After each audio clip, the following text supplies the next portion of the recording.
Hi, I'm Melody. I'm Candi. And I'm Gabe. And you're listening to Quirks, Bumps, and Bruises. We are so excited because we love it when we have a guest on Quirks, Bumps, and Bruises. And this time, it's Karen Peck Gooch. And we're so glad that you are here with us. Karen, you know we just love you. We had you as a guest before. We liked it so much we wanted you back. So we need to get into the most important stuff first and talk about something we know is very close to your heart right now. Karen, how is it being a grandma? I am out of my mind. I will tell you this. I have heard people talk about grandkids forever, and grandparents are always talking about it. And whoever invented the word grandchildren, they're brilliant, because that is exactly what they are. I'm telling you, when I held little Isla Grace for the very first time, I immediately fell in love. And every time Presley or Matthew will send me a picture of her, I kiss the phone. Oh, my word. She is so cute and so sweet. I just want to eat her up. But I am a Grammy. I was going to call you Granny. They're going to Grammy. Oh, with Grammy. an M. Grammy. Yeah, it was going to be Granny. And then Ricky and the kids said, "You are not Beverly Hillbillies." And so they said, "We just don't see you as a Granny." But the dog calls me Granny. So I'll just always tell the dog, "Come to Granny." And so Ricky said, "Well, just be Granny. That's a little better." So, but I like Granny. Well, Karen, you know, I just, honestly, that baby could call me anything, and I'll be fine. I don't know about all that. I think you would really rock having that rocking chair on the back of a truck going around Beverly Hills. I think you would rock that. I know. That would be a great look for you. Oh, that's so funny. Hey, but I'm telling you, I am going full force into being a grandparent. That's for sure. Well, I can't wait. I'm 2 months away.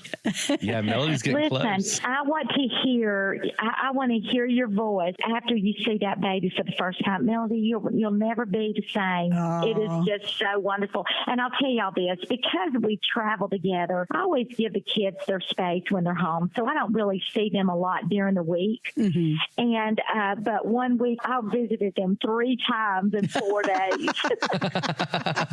I know you want to see the baby every day. Now. Listen, you're never going to get rid of me. Let me ask you this, because right before we called you, my mother is Granny to my kiddos. And Granny I love it. took one of them yesterday to Chuck E. Cheese. And Melody looked at me and said, "I am not going to be that good of a granny."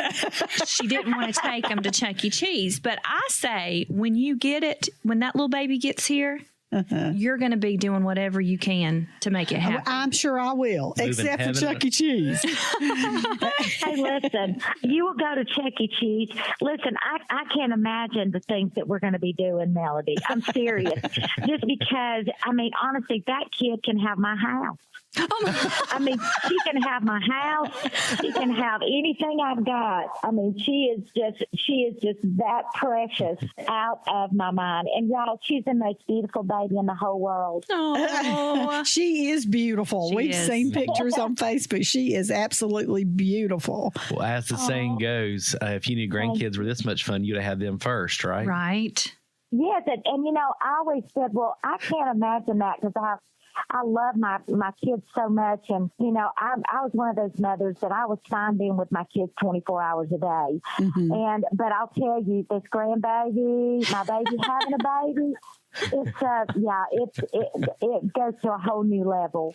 I grew up having a great grandmother in my life, and I remember her saying one time, "If you think you love your kids, you wait till you have your grandkids. But if you think you love your grandkids, wait till you have your great grandkids." Wow. But that love tank just keeps filling up over and over again. Mm-hmm. Well, Karen, real quick, 2 things. Tell me, as a grandmother already, and I've got it coming up here real soon, what would be your biggest piece of advice for me as a grandmother? I would just say, be the grandmother.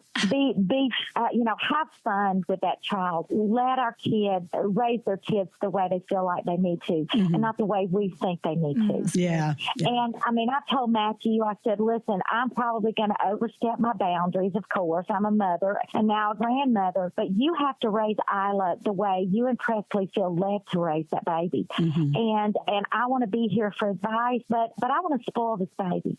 Yeah. You know, I'm going to spoil her and, you know, let them do the spanking, you know, let them do the disciplinary, you know, and let me be the fun granddad, you know. And I know that if I was keeping them every single day, keeping my grandkids, of course you have to discipline them, but not to the extent that you would your own kids. I think treat them differently because you're not the parent. Yeah. They are the parent. Yeah. So I guess that would probably be my one thing that I have really seen, you know, going through this process, I want to step in and go, oh, you need to do it this way. You need to do it this way. But they'll figure it out. Yeah. Yeah. I remember when I was a young mom and Lindsay, my daughter, was just an infant and we were changing her diaper or something. And my mom kept telling me how to do it. You know, I'm like, Mom, I can change a diaper, you know. So I think what you're saying, too, it'll keep some tension away from that whole scenario, too, when you just let them be the parents. And like you said, you be the grandma. So. Yeah. Good advice. Yeah. Good advice. So let's switch gears for a moment and talk about something so exciting for Karen Peck and New River, your newly released album titled 222. I'm looking at the titles of all the songs on the album. There's one I just would like to know kind of why it was written, why it's named this, and it actually cut number 10, I think, called Sheaves, and it says dedicated to Isabel. Well, yes, my daughter-in-law, Presley, she was 22 weeks pregnant, and she miscarried our little baby, Isabel. And I remember standing by the gravesite and just my heart broken. The kids are devastated, and it all happened so quickly. So, you know, fast forward to weeks later where there's just so much grief in our family. And then, of course, my daughter-in-law, she buried her dad. A week before little Isabel was supposed to be born, her dad passed away. So there's been a lot of grief there. Goodness. And so we were in Nashville. I woke up early, and I had this text from a pastor's wife, and actually it was Amanda Crabb in Nashville. And she said that she was praying at 5:30 in the morning, and this beautiful face of this young lady came to her mind.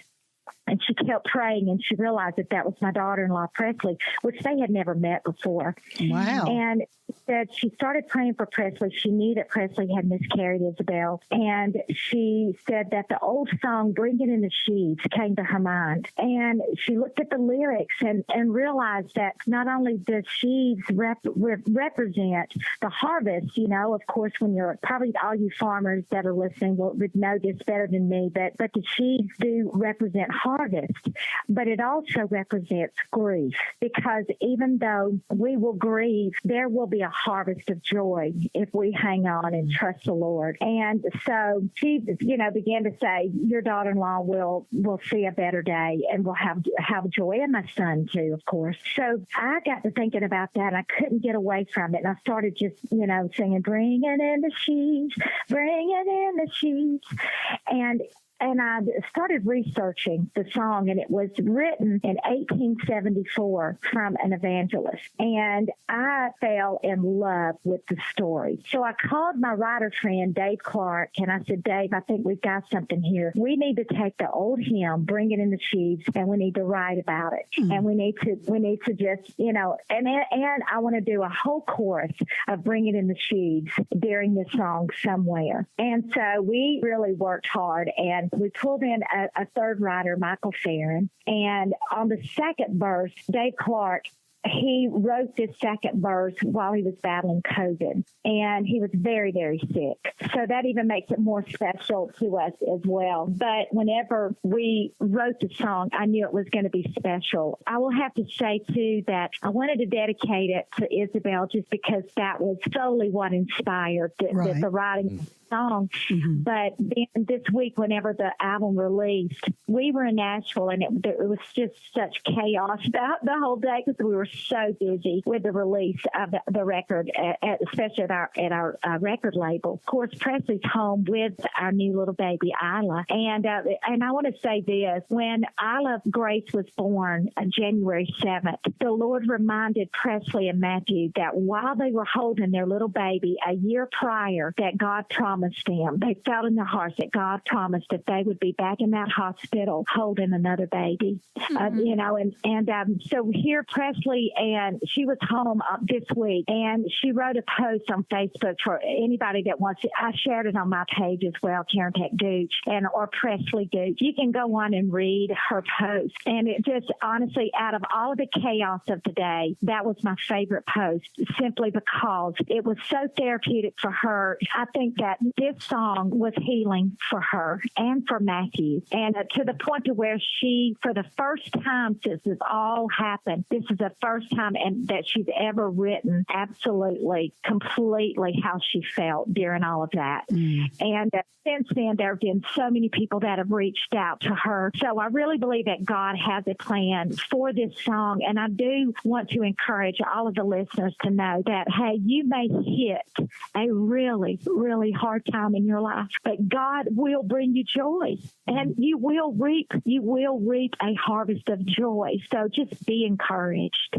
Such a beautiful representation of beauty from ashes, isn't it? God is so good. He is so faithful. Well, Karen, we're excited about the album. I know so many people are. It was all the buzz on social media, and we're proud of you. And just want to say congratulations, not just for that album, but just for your ministry. It is, you are just, you are set apart, and God has certainly blessed you in abundant ways, and not just with singing, but just with who you are. And so we just want to say we love you and we thank you. And I know there's even greater things to come. So we thought a great way to end the podcast would be to play that song from the 222 album from Karen Peck and New River, Sheaves.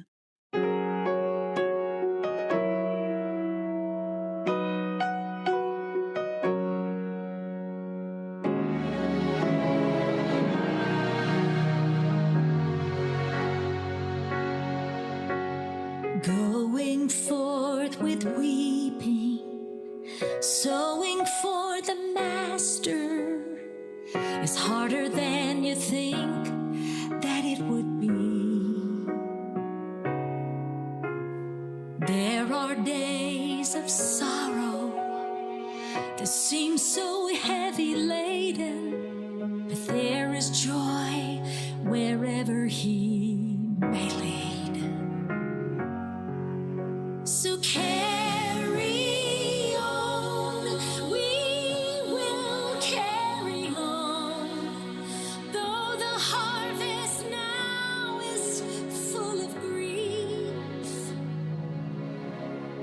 The day will come, He promised you and me, that we shall come rejoicing, bringing in the sheaves,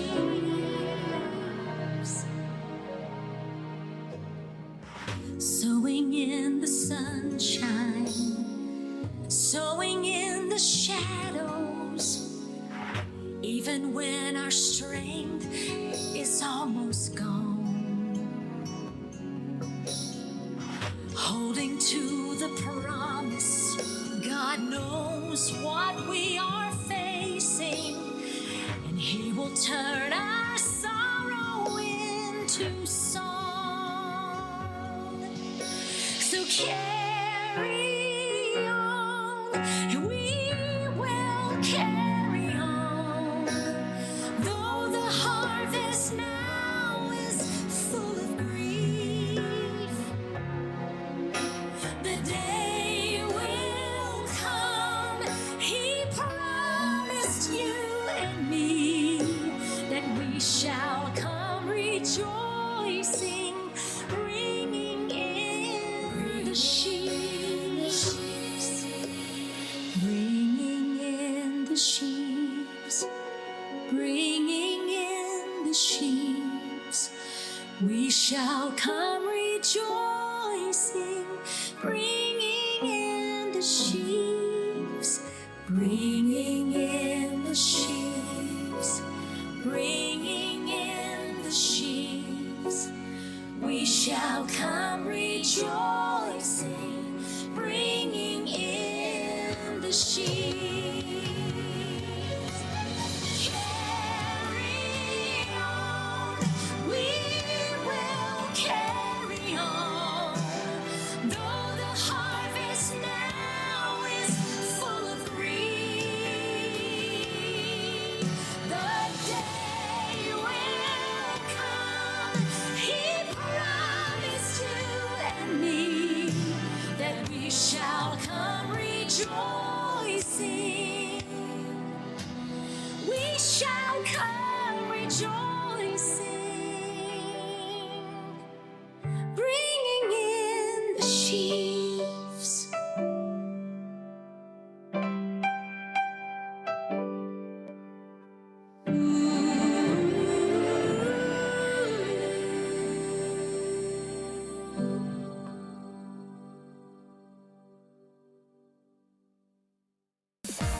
Thanks for listening to the Quirks, Bumps, and Bruises podcast with Melody, Candi, and Gabe. If you enjoyed the show, please take a moment to subscribe, rate, and share the podcast. You can learn more at joyfm.org. Get quick encouragement on the go with your encouraging 5-minute podcast. It's a weekly dose of encouragement to start your week off right. Search Your Encouraging 5-Minute Podcast today